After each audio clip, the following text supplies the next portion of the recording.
Hello and welcome back to all basics again. आज हम फिर से एक बड़े इंटरेस्टिंग टॉपिक के साथ इस वीडियो को बना रहे हैं। Again this topic has come across एक बिल्कुल ही बिगिनर फ्रेशर ने जो कि फाइनेंशियल मार्केट्स को समझना चाहता है, उसमें ट्रेड करके अपने करियर उसको एक करियर ऑप्शन बनाना चाहता है। उसके एक सवाल के ऊपर इस जो मेरे एडवाइजेस थे उसको मुझे लगा कि मैं बाकी लोगों के साथ भी उस वीडियो के थ्रू उन एडवाइजेस को शेयर करूँ।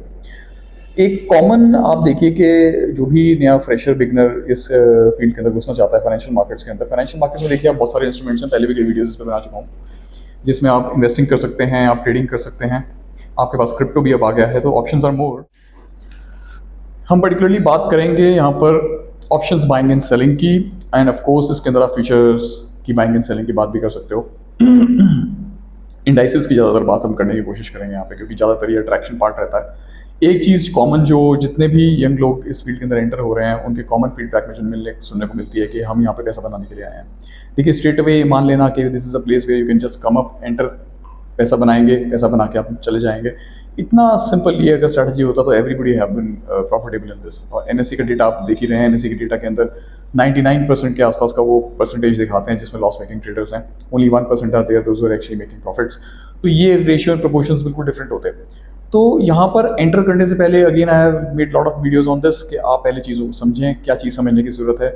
बहुत सारे ट्रेडर्स जो कि आज की डेट में किसी ना किसी एंगल से किसी ना किसी तरीके से प्रॉफिटेबल हो चुके हैं, वो अपनी स्ट्रैटेजीज अपने मेथड्स को आपके साथ शेयर करते हैं। अगेन आई वुड एम्फसाइज कि उनकी स्ट्रैटेजीज उनके लिए काम कर रही हैं। आजकल यंगस्टर्स क्वेश्चंस बड़ा करते हैं, फ्रेशर्स जो नए एंटर कर रहे हैं मार्केट के अंदर वो क्वेश्चन बड़ा करते हैं कि आप अपना पीएनएल दिखाइए तो हम आपकी बात को ये मानेंगे। तो देखिए यहाँ पर मैं एक चीज़ थोड़ी सी क्लियर करूँ कि सामने वाला जिस भी स्ट्रैटेजी से काम कर रहा है, चाहे वो ईएमएस पे काम कर रहा है, चाहे वो ऑप्शन चेन को स्टडी कर रहा है, चाहे वो चार्ट्स को स्टडी कर रहा है, चाहे वो फंडामेंटली टेक्निकल एनालिसिस कर रहा है, या वो एसएमसी कॉन्सेप्ट्स कर रहा है, there are lot of many things. एक वाइड इंडस्ट्री है जहाँ पर there are lot many ways to make and trade and make profits out of it. तो जो जिसको सूट कर रहा है वो उसके हिसाब से काम कर रहा है। कुछ लोग इंडिकेटर से भी पैसे बना रहे हैं, तो उनकी पीएनएल स्टेटमेंट मांग के आप सिर्फ अपनी ईगो का वैलिडेशन कर रहे हो। उनकी पीएनएल स्टेटमेंट अगर पॉजिटिव है तो वो आपकी पीएनएल स्टेटमेंट को नहीं इफेक्ट करने वाली। वो चाहे पॉजिटिव इफेक्ट हो या नेगेटिव इफेक्ट हो, किसी भी तरीके से वो नहीं इफेक्ट करने वाली, क्योंकि वो स्ट्रैटेजी उस आदमी के लिए काम कर रही है। He knows what to do and what to do, उसकी एज उसे पता है, when to enter when not to enter, कैसे आरआर मेंटेन करना है, प्रिसाइज एंट्रीज कैसे करनी है, when to understand the market behaviour. ये सब चीज़ें उसने over the period of experience अपने एक स्ट्रैटेजी में बिल्ड ऑन कर ली है, अपने एक मेथड में बिल्ड ऑन कर ली है। तो उसका पीएनएल अगर आप देख भी लोगे तो आपके पीएनएल के ऊपर कोई फर्क नहीं पड़ने वाला। तो मेरा सजेशन आप लोगों को इस चीज़ में इस पर्टिकुलर स्टेटमेंट पे ये रहेगा कि अगर आप पीएनएल किसी का देख भी लोगे तो it is not going to change your situation.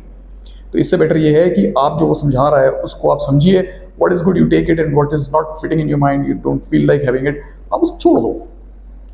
यहाँ पर जितने भी लोग मार्केट्स में एंटर होना चाहते हैं they straight away want to make money, लेकिन जिन फैक्टर्स से मनी एक्चुअली बनने वाली है उनके ऊपर उनका ध्यान ही नहीं है।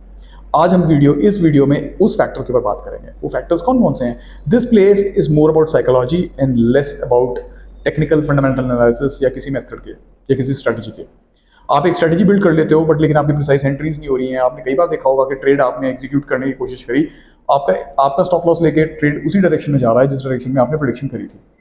तो आपको अपनी एंट्री प्रिसीजन करना होगा, आपको अपनी साइकोलॉजी को बिल्ड करना होगा। जो इमोशनल पेन आपके लॉस मेकिंग ट्रेड्स की वजह से आने वाला है उसके ऊपर काम करना होगा। आपको अपनी पेशेंस मेंटेन करनी होगी, आपको परसिवियरेंस बना कर रखना होगा, कमिटमेंट मेंटेन करना होगा, आपको कॉन्फिडेंस बनाना होगा, आपको सबसे इंपॉर्टेंट अपना डिसिप्लिन मेंटेन करना होगा। देखिए लोग आते हैं यहाँ पे प्रॉफिट बनाने के लिए, वो कहते हैं मुझे प्रॉफिट करना है, मुझे प्रॉफिट करना है। आपको यहाँ पे प्रॉफिट बनाने की बजाय अपनी साइकोलॉजी को बिल्ड कीजिए कि मुझे अपना कैपिटल बचाना है। Lot of traders are talking about it and nobody is actually listening. आप यहाँ पे अपनी प्रॉफिट्स के लिए नहीं आए हो, आप अपनी कैपिटल बचाने के लिए आए हो, because capital is your oxygen here. आप उसी से ब्रीथ इन ब्रीथ आउट करोगे, ठीक है ना। ज्यादातर लोग अपनी कैपिटल को इंपॉर्टेंस नहीं देते हैं, वो प्रॉफिट्स के पीछे भागना शुरू कर देते हैं। For that reason they start chasing markets. Market को आप चेज करोगे तो आप मार्केट को पैसा दे के आओगे। जो ट्रेन स्टेशन से छूट चुकी है, कई बार ऐसे मैंने देखा है लोगों को करते हुए, और क्या करता है कि ट्रेड आपने प्रेडिक्ट किया, ट्रेड आपने एंट्री नहीं बनाई, उस ट्रेड के अंदर ट्रेड आपके हाथ से निकलना शुरू हुआ and you made the entry. वो एंट्री लेते ही ट्रेड रिवर्स हो गया। Now this is called chasing the market. Market को चेज करोगे तो आपसे आपके लॉसेस ही लेके जाएगा। हायर पोजीशंस बनाना, हायर क्वांटिटीज़ के ऊपर पोजीशन बनाना, ये सब चीज़ें आप तभी कीजिए जब आप प्रिसीजंस के साथ चीज़ों को सीख चुके हैं। नाउ साइकोलॉजिकल फैक्टर्स के ऊपर पहले वापस आते हैं। When I talk about perseverance, आपको बार बार यहाँ पर हिट्स मिलेंगे। This is a place where you need to learn and you need to learn from your experience. तो परसिवियरेंस क्यों? परसिवियरेंस इसलिए कि आपकी डिटर्मिनेशन कितनी है कि क्या मैं इस मार्केट के अंदर वाकई अपना फ्यूचर बनाना चाहता हूँ। बहुत सारे लोग क्विट कर देते हैं आफ्टर सम टाइम, उनको लॉसेस दिखते हैं, दे क्विट इट। तो वो कितना है आपका कमिटमेंट इस जगह के साथ? वो कमिटमेंट के साथ अगर आपने रहना है तो परसिवियरेंस मेंटेन करना पड़ेगा। आपको कैपिटल को थोड़ा थोड़ा करके इन्फ्यूज करना पड़ेगा, ताकि आपकी सारी कैपिटल अगर ब्लो हो भी जाती है तो आपके पास बैकअप है। आपको वो पैसा लगाना है जो कि आपके घर खर्च के पैसे नहीं है, आपके पास सरप्लस मनी है, उसे लगाना है। तो यहाँ पर बड़ी सारी चीज़ें फैक्टर इस चीज़ में काम करती हैं। अगर आपका डिसिप्लिन बहुत अच्छा है तो आप बोरो करके भी पैसा लगा सकते हो, but then again I would say कि डिसिप्लिन बहुत अच्छा है। अगर आपका एक दिन में लॉस हिट हो गया है तो क्या आपने दोबारा ट्रेड लिया या नहीं लिया, दैट इज कॉल्ड डिसिप्लिन। या फिर आप रिकवरी करने के लिए you kept on trading the entire day और आपने ओवर ट्रेडिंग करके अपना सारा अकाउंट ही ब्लो कर लिया, that would be called as discipline. Precise entries, आप अपनी एंट्रीज को प्रिसाइज एंट्री बनाओ।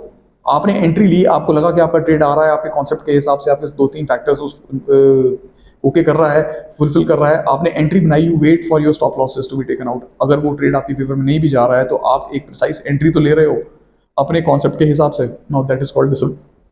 अगर वो आपका स्टॉप लॉस ले लेता है, study your mistakes, that is called what you will learn from your mistakes. तो डिसिप्लिन, इमोशनल पेन, परसिवेरेंस, उसके बाद आपका कमिटमेंट, ये सब चीज़ें बहुत इंपॉर्टेंट हैं आप जब फाइनेंशियल मार्केट्स में ट्रेड करने के लिए आते हो, तो जिसके ऊपर किसी का ध्यान नहीं रहता है। And when the day you will realise कि आपको एक स्ट्रैटेजी फिट हो गई है, उस स्ट्रैटेजी के हिसाब से आपकी एंट्रीज प्रिसीजन में आ रही हैं, आपका रिस्क मैनेजमेंट प्लेस में आ गया है, आप एंट्रीज अच्छी ले रहे हो, आपके प्रॉफिट्स भी धीरे धीरे फॉल इन प्लेस कर रहे हैं, तो यू विल रियलाइज कि discipline was the most important factor जो कि आपके साथ इस समय बेटर जा रहा है, जिसकी वजह से आप प्रॉफिटेबल टर्न हो रहे हो। And you mark my words, ये आप खुद से खुद एक्सपीरियंस करोगे। Discipline and your strategy, waiting for your setup to come up, not chasing the markets. अब ये कुछ फैक्टर्स थे जिसके ऊपर मैं आप